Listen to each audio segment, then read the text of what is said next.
Baik, Assalamualaikum warahmatullahi wabarakatuh.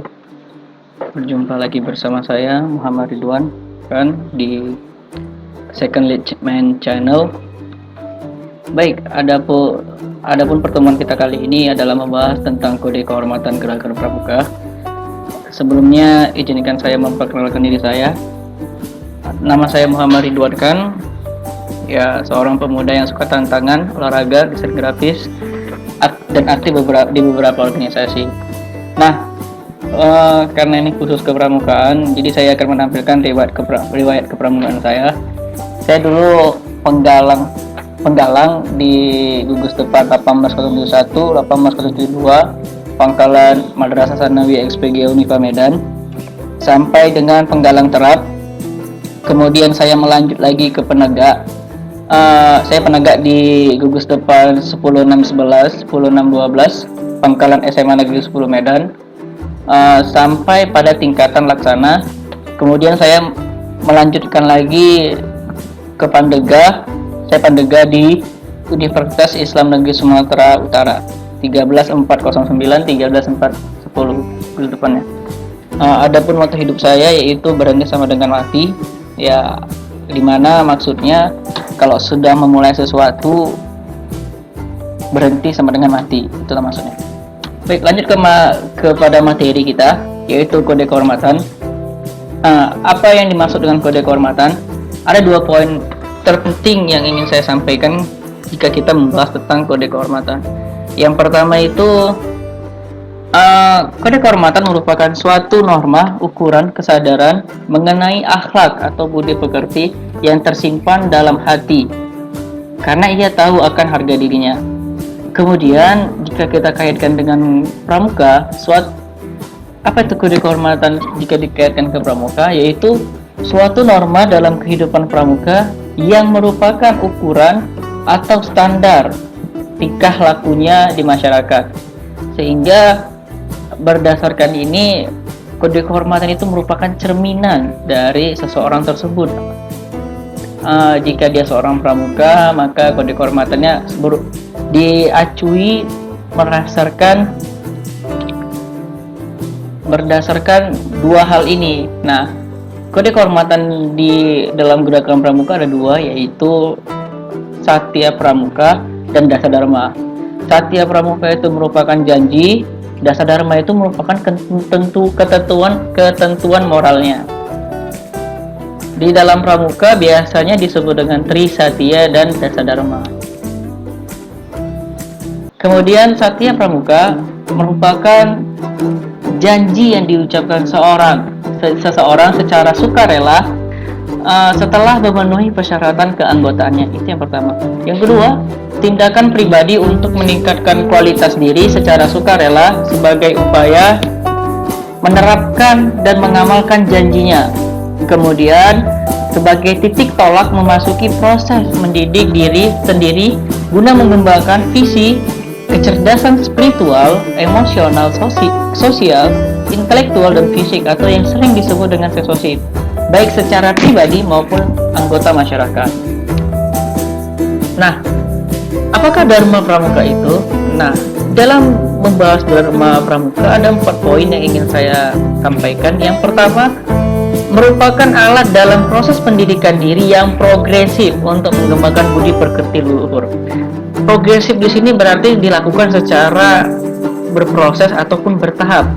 Nanti ya akan ada di pertemuan berikutnya tentang tingkatan golongannya. Kemudian upaya memberi pengalaman praktis yang mendorong peserta didik menemukan, menghayati, mematuhi sistem nilai yang dimiliki masyarakat di mana ia hidup dan menjadi anggotanya. Nah, ini menjadi sebuah, seperti yang dibahas tadi, merupakan acuan atau standar tingkah laku yang akan diterapkannya di masyarakat nanti. Nah, selain itu ada poin ketiga, yaitu landasan gerakan pramuka untuk mencapai tujuan pendidikan melalui kepramukaan yang kegiatannya mendorong pramuka bersikap demokratis, saling menghormati, memiliki rasa kebersamaan dan gotong royong. Nah, selain itu merupakan kode etik organisasi dan satuan pramuka dengan landasan ketentuan moral yang disusun dan ditetapkan bersama yang mengatur hak dan kewajiban anggota. Selain itu, pembagian tanggung jawab dan penentuan keputusan. Nah, berbicara tentang kode kehormatan, di dalam gerakan pramuka, kode kehormatan itu disesuaikan dengan golongan usia, perkembangan rohani dan jasmani peserta didik atau kita. Rentan usia 8 sampai 25 tahun. Nah, Scott Law and Scott Promise atau ya tadi janji pramuka, law atau hukum, dan kemudian janji pramuka. Nah, di tingkatan pertama ada namanya Dwi Satya. Dwi Satya itu digunakan di tingkat paling dasar dalam gerakan pramuka, yaitu tingkat siaga, yang dimana bunyinya yaitu demi kehormatanku aku berjanji akan bersungguh-sungguh. Poin pertama, menjalankan kewajibanku terhadap Tuhan dan Negara Kesatuan Republik Indonesia dan mengikuti tata krama keluarga. Kemudian nomor 2, setiap hari berbuat kebajikan. Ini ada sedikit tipu, setiap hari berbuat kebajikan. Nah, tadi kan itu Trisatya, janjinya. Kemudian ketentuan moralnya Dwi Dharma tetap juga dalam siaga, yaitu disebut dengan Dwi Dharma. Yang pertama, siaga berbakti kepada ayah bundanya. Yang kedua, siaga berani dan tidak putus asa. Dua hal ini memiliki makna bahwa di sejak usia dini kita sudah diterapkan bahwa untuk terus bersemangat dan tidak mudah putus asa. Nah, kita masuk ke golongan berikutnya, yaitu penggalang. Penggalang ini dari usia 11 sampai dengan 16 tahun. Nah, di penggalang ini bunyi Trisatyanya saya ambil berdasarkan anggaran dasar gerakan pramuka pasal 13 ayat 5 yang ditetapkan pada Musyawarah Nasional tahun 2018. Bunyinya, demi kehormatanku aku berjanji akan bersungguh-sungguh menjalankan kewajibanku terhadap Tuhan Yang Maha Esa dan Negara Kesatuan Republik Indonesia, mengamalkan Pancasila, menolong sesama hidup dan mempersiapkan diri membangun masyarakat serta menepati dasar dharma. Nah, di Trisatya ini ada 3 poin penting yang ingin saya jelaskan dan ingin saya terangkan kepada adik-adik sekalian. Di dalam Trisatya ini juga di dalam Trisatya ini, yaitu demi kehormatanku aku berjanji akan bersungguh-sungguh menjalankan kewajibanku terhadap Tuhan Yang Maha Esa dan Negara Kesatuan Republik Indonesia, mengamalkan Pancasila, menolong sesama hidup dan mempersiapkan diri membangun masyarakat serta menepati dasar dharma. Maksudnya adalah poin pertama yang perlu kita ambil yaitu kewajibanku terhadap Tuhan Yang Maha Esa. Ini menandakan tentang sikap emosional spiritual yang dimiliki oleh seseorang. Kemudian selain di sini di dalam Trisatya ini juga ada janji terhadap patriotik atau rasa patriotisme terhadap negara. Itu tentang menjalankan kewajibannya terhadap negara Republik Indonesia. Nah, termasuk juga mengamalkan Pancasila. Selain 2 hal ini, nah di dalam Trisatya ini juga membuat seseorang itu harus cinta kepada sesamanya, yaitu menolong sesama hidup, atau yang dalam Islam sering disebut dengan hablum minan nas. Nah, ini adalah bentuk Trisatya penggalang. Nanti akan saya terangkan juga di mana letak perbedaannya dengan penegak. Nah, untuk Trisatya penegak, yaitu berbunyinya adalah demi kehormatanku aku berjanji akan bersungguh-sungguh menjalankan kewajibanku terhadap Tuhan Yang Maha Esa dan Negara Kesatuan Republik Indonesia, mengamalkan Pancasila, menolong sesama hidup dan ikut serta membangun masyarakat serta menepati dasar dharma. Nah, perbedaan tadi jika kita balik lagi kembali, kalau dia penggalang, dia mempersiapkan dirinya untuk membangun masyarakat, sedangkan di penegak dia sudah ikut serta. Artinya adalah ini adalah sebuah proses Makanya tadi bahwa dibilang kode kehormatan disesuaikan dengan tingkat golongan dan usianya. Nah, itu nanti perbedaannya. Karena ketika penggalang rata-rata mereka masih belum terbuka, belum juga dianggap dewasa, sehingga mereka masih perlu mempersiapkan dirinya, memprepare dirinya lah dalam ikut membangun masyarakat.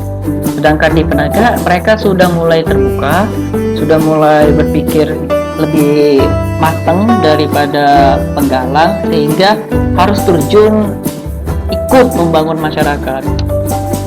Nah, kita telah membahas tentang Trisatya, kita masuk ke dasar dharma. Nah, dalam dasar dharma pramuka itu ada 10 poin. Ini semua sama dari penggalang, penaga, pandega ini tetap sama. Yaitu bahkan sampai ke orang dewasa.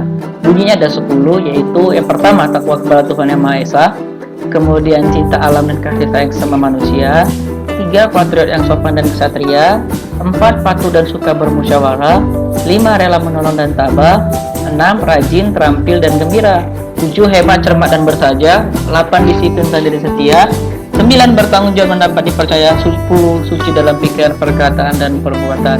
Nah, ini salah satu hal yang harus wajib dihafal mati oleh seorang pramuka, karena ini merupakan ketentuan moralnya. Selain harus menghafal Trisatya, mereka juga harus menghafal dharma ini sebagai bentuk ketentuan atau nilai dasar yang harus dimilikinya. Nah, dalam menerapkan kode kehormatan seorang pramuka itu ada 2 hal. Pelaksanaannya itu tidak dapat dibangun atas dasar lain. Dia cuma dilaksanakan atas dasar kesukarelaan. Jadi boleh, sukarela itu berarti kita dengan ikhlas dalam diri ini untuk menerapkannya. Jadi ini berbicara tentang karakter diri sendiri. Kemudian kode kehormatan yang diterima atas dasar kesukarelaan menimbulkan rasa tanggung jawab langsung terhadap ketinggian budi pekerti. Jadi selama seorang pramuka terus menanamkan sifat atau menanamkan nilai-nilai kode kehormatan di dalam dirinya, maka efeknya nanti, effortnya adalah tanggung jawab, akan memiliki rasa tanggung jawab dan budi pekerti yang bagus, yang baik. Baik, nah sampai di sini pertemuan kita. Lebih dan kurang saya mohon maaf. Wabillahi taufiq wal hidayah. Wassalamualaikum warahmatullahi wabarakatuh.